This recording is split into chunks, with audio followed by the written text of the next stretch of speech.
ஓம் நமச்சிவாய சிவாய நம. அனைத்து தமிழ் உள்ளங்களுக்கும் கனிவான வணக்கங்கள். அனைவருக்கும் இனிய ஆங்கில புத்தாண்டு நல்வாழ்த்துக்கள்.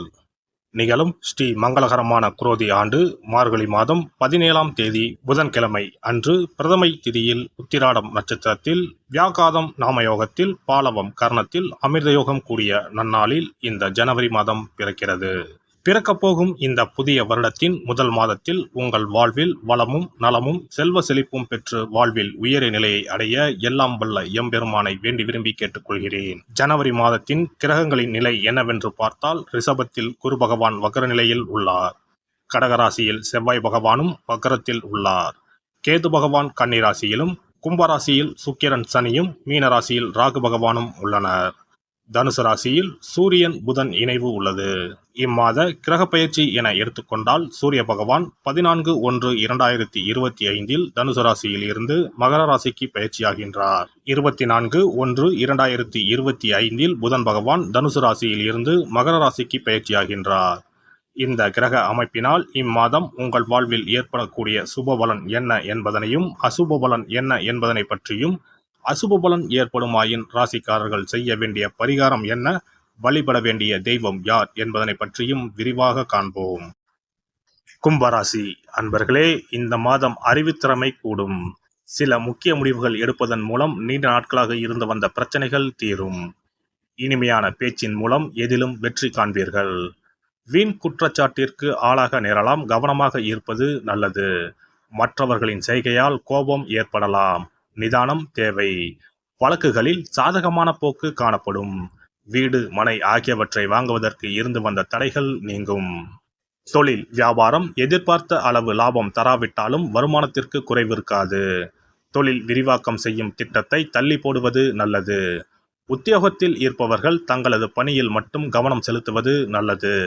மற்ற விஷயங்களில் தலையிடாமல் இருப்பது வீண் பிரச்சனை வராமல் தடுக்கும். கணவன் மனைவிக்கு இடையே எதையும் மனம் விட்டு பேசி அதன் பிறகு செய்வது நன்மை தரும். குடும்பத்தில் அமைதி உண்டாக கோபத்தை குறைப்பது நல்லது.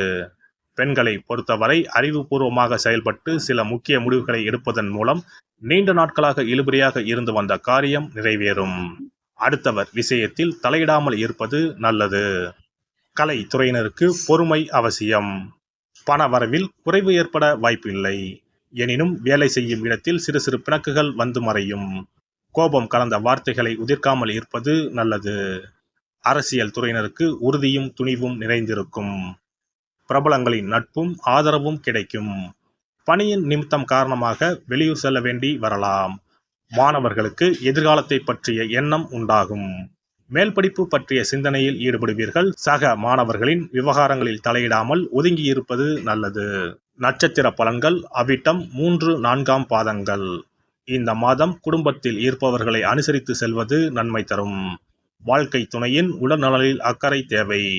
சிறிய விஷயங்களுக்கு கூட கோபம் வரலாம். அதனால் உறவினர்கள் நண்பர்களிடம் கவனமாக பேசுவது நல்லது. விபரீத ஆசைகள் ஏற்படலாம். கவனம் தேவை.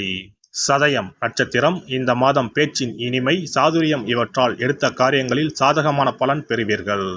உங்களது பொருட்களை கவனமாக பாதுகாத்துக் கொள்வது நல்லது. களவு போக நேரலாம். கவனம் தேவை. பூரட்டாதி 1-2-3 பாதங்கள். இந்த மாதம் விரும்பியது கிடைக்க கூடுதல் முயற்சி தேவை. நட்சத்திர அதிபதி குரு பகவானின் சஞ்சாரத்தால் பணவரத்து அதிகரிக்கும். பயணம் மூலம் லாபம் கிடைக்கும். புதிய நபர்கள் நட்பு உண்டாகும். வாகனம் மூலம் லாபம் வரும். அரசாங்கம் தொடர்பான காரியங்களில் சாதகமான பலன் கிடைக்கும். விநாயக பெருமானை அருகம்புல்லால் அர்ச்சனை செய்து தீபம் ஏற்றி வழிபட காரிய வெற்றி உண்டாகும். தடை தாமதம் நீங்கும். சிறப்பு தொகுப்பு. கழுத்தை நெரிக்கும் கடன் பிரச்சனையால் கஷ்டப்படுபவர்களுக்கு எளிய பரிகாரங்கள் உள்ளன.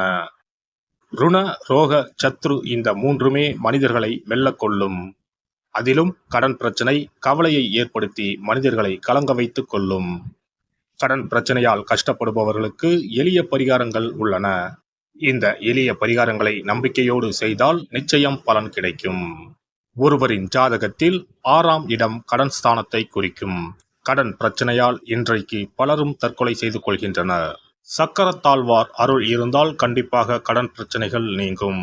பெருமாள் கோவிலுக்கு சென்று சனி மற்றும் புதன் கிழமைகளில் சக்கரத்தாழ்வார் சன்னதியில் துளசி மாலை சாற்றி 12 முறை வலம் வர வேண்டும். ஒவ்வொரு முறை வலம் வரும் பொழுதும் கடன் தீர்வதற்கு மனமுருக நம்பிக்கையோடு வேண்டிக் கொள்ள வேண்டும். தொடர்ந்து 12 வாரங்கள் செய்தாலே கடன் பிரச்சனை தீர்ந்து மன நிம்மதி ஏற்படும். மேசராசியில் பிறந்தவர்கள் தயிரை கொண்டு இனிப்பு பலகாரம் செய்து ஒவ்வொரு வெள்ளிக்கிழமையும் மாலை வேளையில் பசுவுக்கு கொடுத்து வர கடன் பிரச்சனைகள் தீரும். விருச்சிக ராசியில் பிறந்தவர்கள் ஞாயிற்றுக்கிழமை அன்று லட்சுமி நரசிம்மருக்கு காய்ச்சிய பசும்பால் அல்லது பானகத்தை பிரசாதமாக வைக்க வேண்டும். 48 நாட்கள் இந்த பூஜையை செய்தால் கடன் தொல்லையில் இருந்து விடுபடலாம். ரிஷபராசியில் பிறந்தவர்கள் ஜவ்வரிசி கொண்டு இனிப்பு தயாரித்து அதை வெள்ளிக்கிழமையன்று பசுவிற்கு மாலை வேளையில் கொடுத்து வர கடன்கள் அடைந்து சுகம் பெறலாம். துலாம் ராசிக்காரர்கள் பசும்பாலை சுக்கிர ஓலையில் வில்வ மரத்திற்கு ஊற்றவும். 24 வெள்ளிக்கிழமை செய்திட நிச்சயமாக கடன் தீரும். வெள்ளிக்கிழமையில் அரச மரத்தடி விநாயகருக்கு அகலில் 11 தீபமும் 11 முறை வலம் வந்தும் வழிபட்டால் கடன் தீரும். மிதுன ராசிக்காரர்கள் தினசரி சிறிது தயிர் சேர்த்து குளித்து வரவும். கடன்கள் நீங்கும்.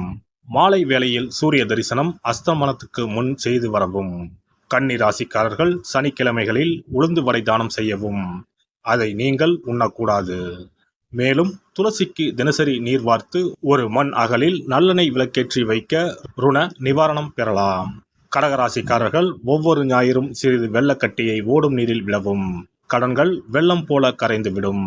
சிம்ம ராசியில் பிறந்தவர்கள் ஒவ்வொரு சனிக்கிழமையும் அரச மரத்தடியில் மண் அகலில் நல்லெண்ணெய் ஊற்றி கருப்பு திரி கொண்டு 8 விளக்குகள் ஏற்றி வர கடன்கள் அழிய வழி பிறக்கும். மகர ராசிக்காரர்கள் சனிக்கிழமைகளில் எள்ளுருண்டை செய்து பலருக்கு தானமாய் கொடுத்து வர கடன் தொல்லைகள் நீங்கும்.